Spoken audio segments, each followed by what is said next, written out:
Good morning everyone, thanks very much for joining us today. I'm Alison Connor, I'm your community health worker from the community health team. Welcome to Facebook Live.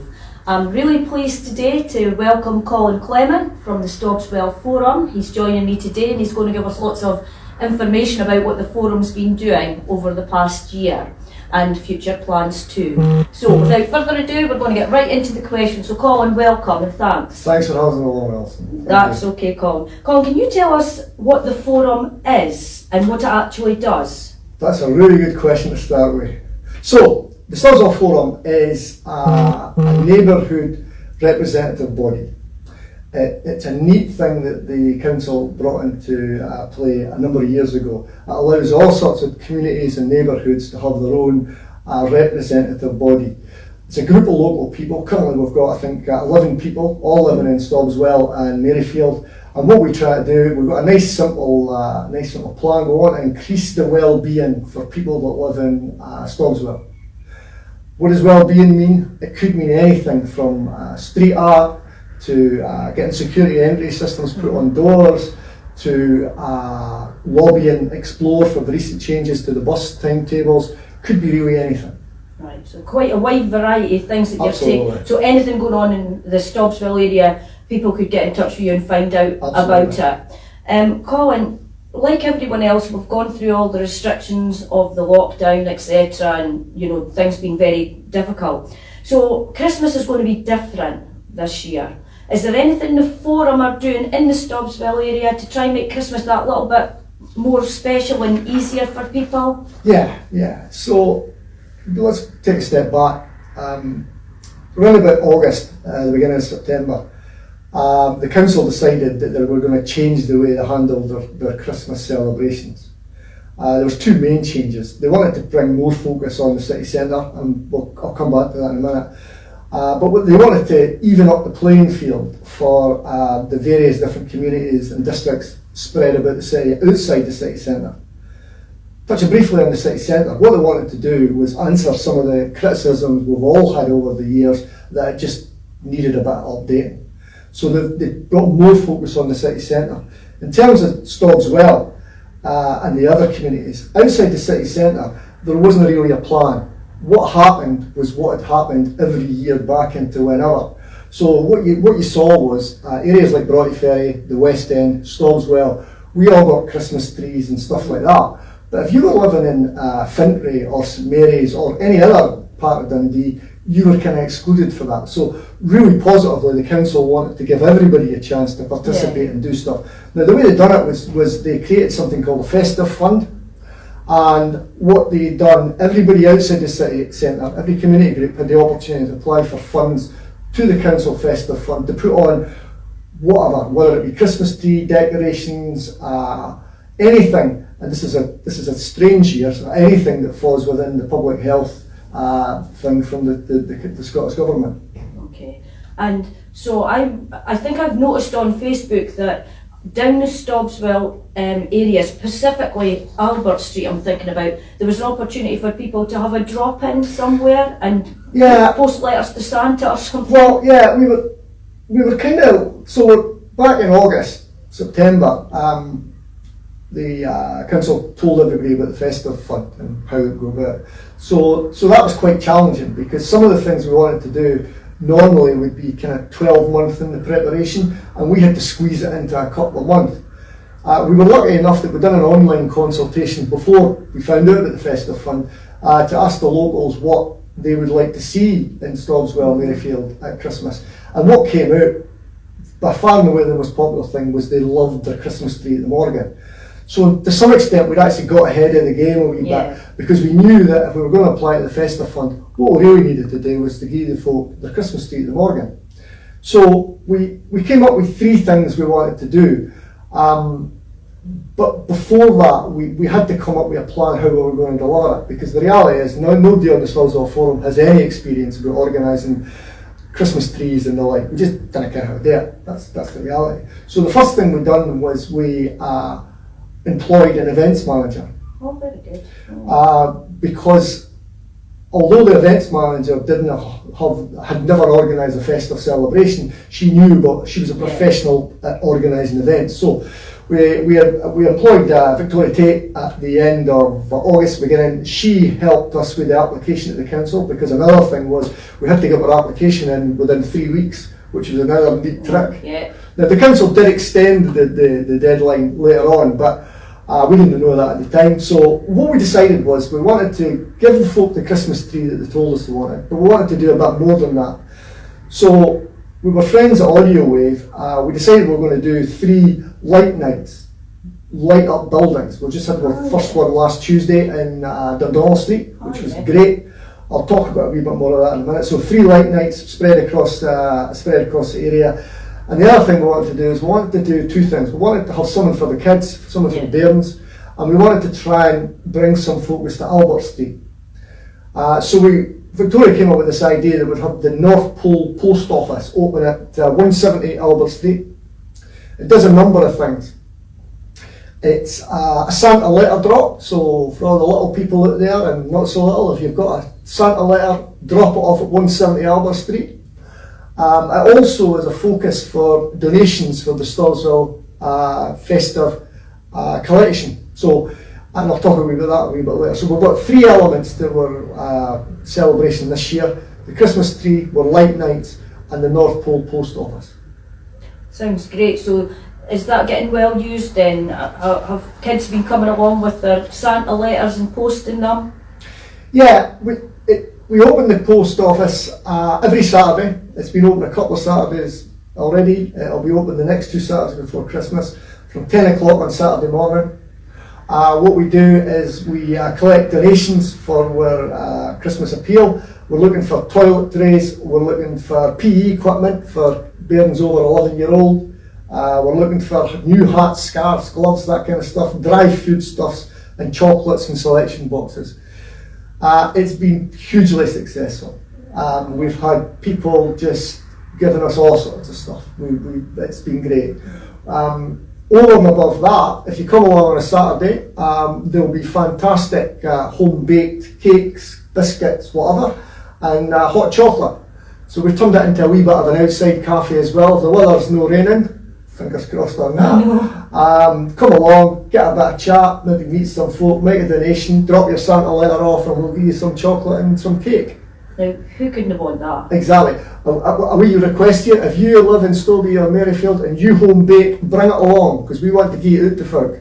That sounds great. So I'll just reiterate that's the North Pole Post Office, and it's at 170 Albert Street. 170 Albert Street, yeah. And they're guaranteed they're going to get a hot chocolate, is that right? Well, you've heard it right straight from the horse's mouth. Colin Clement says you're going to get a hot chocolate and some home baking. And if anybody's got anything to donate, again, Colin's made quite an emphatic plea there for things, so please do get down and donate things. We're working with a number of organisations. We thought right at the start we didn't want to, because the easy way would be just to give it to one organisation, because we're collecting loads and there's loads being donated, but we thought we'd spread it around a wee bit. So we're working with the Dundee Food Bank, we're working with the Boomerang Centre, we're working with Talk by Mohammed, the Salvation Army, and I've got to get this right, the One Parent Family Scotland Association. And they're all taking different things for it. But we've had pickups this week for the Food Bank, Talk by Mohammed, and the Salvation Army already. Just keep giving stuff and we'll get it to people that really need it. Sounds great that there's a lot of people working together, and making things happen in the area. Colin, what about food provision in the area? I know I spoke to Jen Kincaid last week and we were talking about the Hilltown larder that's on the go. Is there anything like that happening in Stobswell at the moment? Yeah, we're good pals down at the Boomerang. I've got a Stobswell community larder. It's open Monday through Friday, 5 days a week, 11 o'clock to 1 o'clock. Works in the same way as most of the other food larders operate. I think it's £2 per week. If you're interested, you can either contact the Stobswell Forum through our Facebook page or go direct to Boomerang.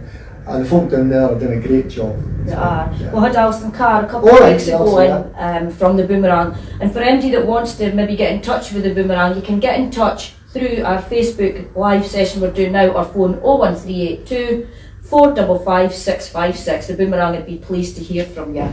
So, Colin, also, what plans do the forum have for any future events? Because it sounds like you're really busy just now. Is your head just full of getting everything done for Christmas, or are you thinking further ahead and after Christmas? A bit. We've taken stock. I mean, traditionally we would organise, well, 3 big events would be Celebration in the Park in Baxter Park in August, Stobfest, which usually runs over about 10 days in May, and Winter Doggy Fest, which is a dog themed event in the Baxter Park in November.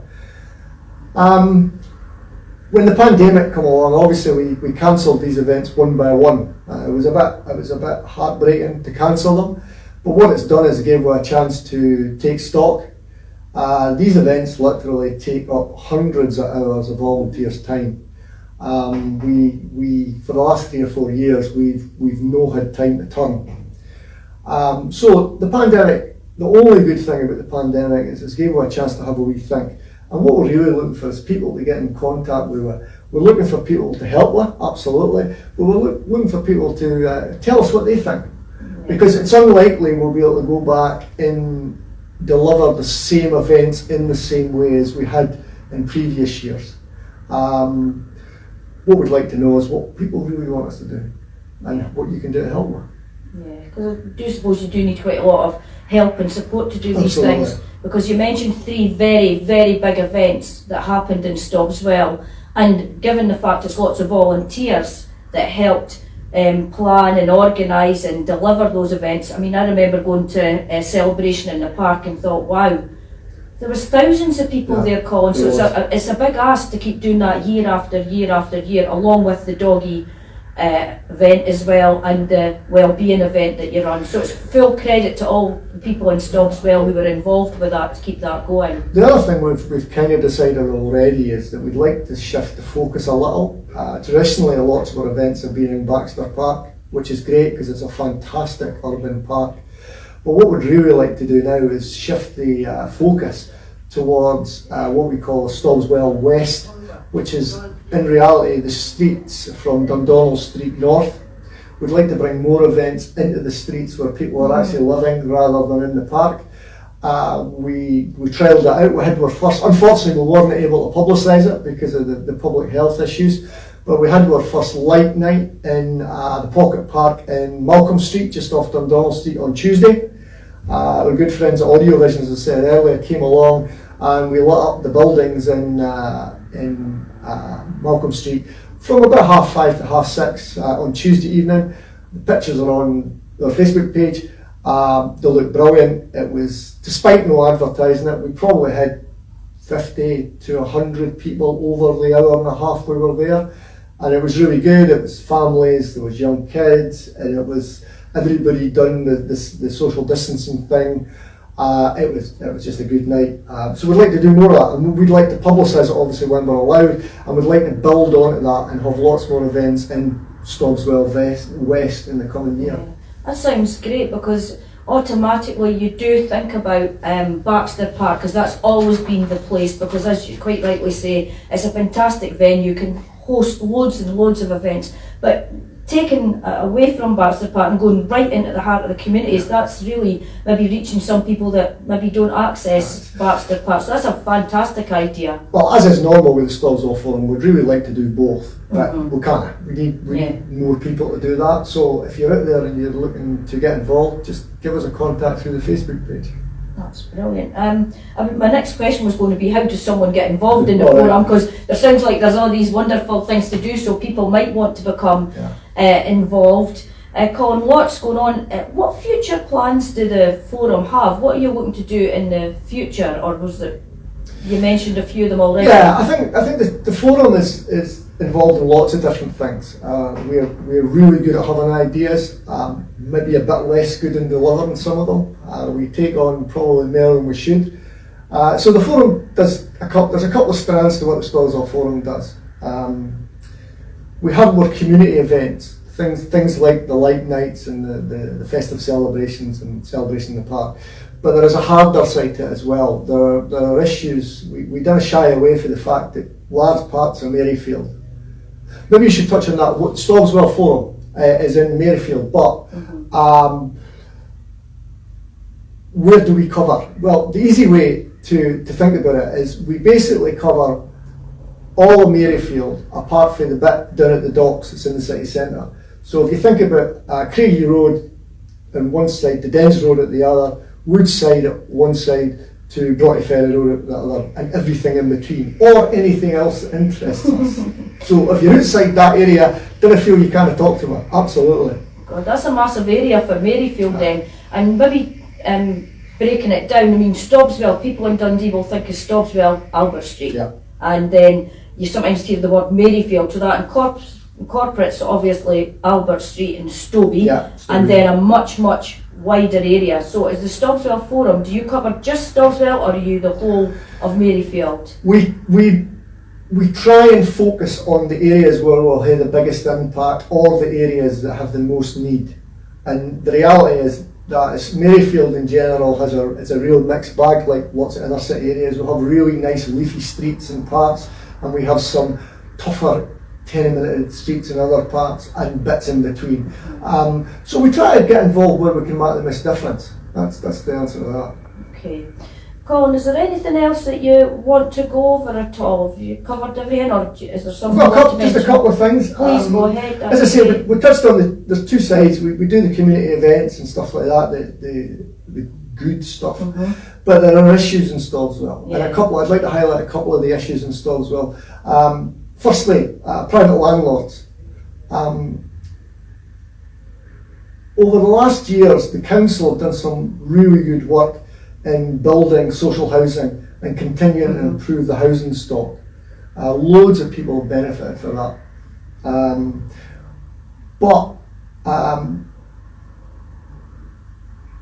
But people who rent private accommodation have perhaps been left behind a wee bit. Yeah. First off, I'm not saying that all private landlords are bad, that's certainly not the case, but there are bad private landlords out there. And loads of people suffer because of that in places like, not just Stobswell, but places like Coleside and Lochheath and other areas, mostly urban inner city areas. We recognise there's limits to what the council can do. The legislation, the laws are not really there that would allow them to go in and deal with private landlords as effectively and as quickly as I might like. But we want to convince, want the council to work really hard to convince the Scottish Government to change the law, to make it easier. If we've got a private landlord who is not providing the right kind of decent accommodation, the council need to have the tools at their disposal to sort it and sort it quickly.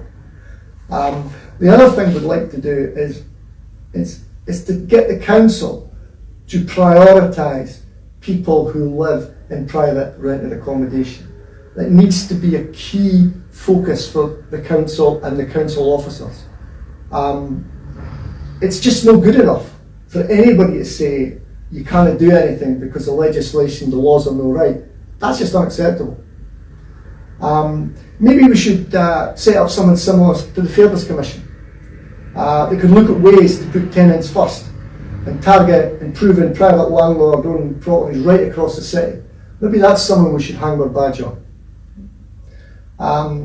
It just shouldn't be acceptable in this year, 2020, that people in our city are waking up tomorrow and wondering what's outside their front door when they open it. That can't be acceptable to anybody. The other thing is Albert Street. Albert Street, as most people know, is Stobswell and Maryfield's High Street. High streets are having a real tough time. They were having a real tough time with out-of-town shopping and the internet for years. And then the pandemic came along, and that's just made everything worse. The pressure on businesses in all high streets, Albert Street included, is just really, really difficult for them. But we think that the council, with the community, need to take a radical approach. We need to not think that what we've done in the past will work in the future. We've been talking to the council for a number of years about some of the stuff that we could do, and some of this stuff everybody will agree with, some of the stuff you're thinking, oh, I'm not sure about that. We think that we should be banning non-stopping large vehicles off Albert Street. Vehicles that use Albert Street as a means to get to the city centre or as a means to get to the Kingsway. That does nothing for our community. All it does is clutter up Albert Street, increases pollution, and it's a road safety hazard. We want to make the street more friendly for people. Goes back to the big vehicles. If you take the big vehicles off the street, you can maybe think about increasing the size of the pavements. We want to make use of the little streets that border Albert Street. There are lots of them. Eliza Street, Graham Place, all sorts of streets that basically at the moment are unused. Wee bit of parking, but unused. We could turn them into really interesting urban spaces that bairns could play, that people could maybe sit down, that they could be a vital part of the regeneration of the street. We need a local parking plan. We need a local parking plan that serves the people of this community. We need a plan that encourages people to come to the street. We need a plan that allows people who live on the street and around the street to have easy parking. We don't want to be used as a commuter car park for people who are walking into the town. We don't think that's fair. And lastly, and just as importantly as all these environmental changes, we need a commercial offer. We need something that encourages people to open up businesses in and around Albert Street, and we need something that encourages existing business to stay in Albert Street. We need to have a commercial offer balanced by an environmental offer that makes Albert Street a really neat place to come, to shop, to live, everything. We continually hear about the importance of community empowerment and encouraging local people to lead change. What we'd really like as the council officers to embrace that. We want to be ambitious. We want to be ambitious. We want to turn Albert Street into an example of what a non-city centre shopping centre could look like. So lots of things to think about there for everybody. It sounds like you really want to try and help and support people, businesses, etc. within the Albert Street area. You've touched on a bit about the safety thing with the big lorries trundling up and down, because it's an easy route for them to use to get straight to the Kingsway where they're going. And as you say, well, I live in the area, so I know what you're saying about parking. If you want to nip into one of the shops down Albert Street, it can be sometimes quite difficult, pulling in to get to the shop. So I think the parking thing is really important, because often when we start speaking about taking trucks off streets and parking, people think you're anti-car. The reality is we're not anti-car, because people have got cars. So we need a balance between people that drive cars and people that don't. One of the interesting stats is that only 42% of the people living in Dundee have access to a private vehicle. I don't have the details, but I can almost guarantee it that within Stobswell that number is less. So we need a balance. It shouldn't always be about the car and the road being the priority. The priority should be people. We need to make sure that people are the priority. So if we need some pavements to be a bit wider, that's what we need. Yeah. If we need some of the little streets to be turned into pocket parks, pocket places, that's what we need. It's about the community. That's got to be number one. Absolutely. And it sounds really good, all the things you're doing in the pocket parks that you mentioned as well, and the other areas that you're going around to try and bring a bit of Christmas cheer to the areas and things and lighten them up.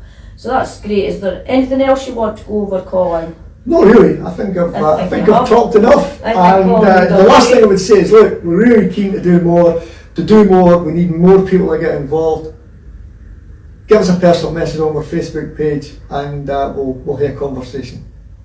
Brilliant. Colin, thank you so much for all that. There's been loads of information, and I'm really keen to again plug the North Pole Post Office, because that sounds really a good thing. So Saturday they can go down. Is it any day, or is it just... If you want to put your Santa letter in, there's a wee letter box. You can do that any day, but if you want to come and put a donation in, it's on Saturday from 10 o'clock. Can I just say, and I'll miss somebody out, so apologies, we've also got a number of the businesses taking donations if you want to do it not on a Saturday.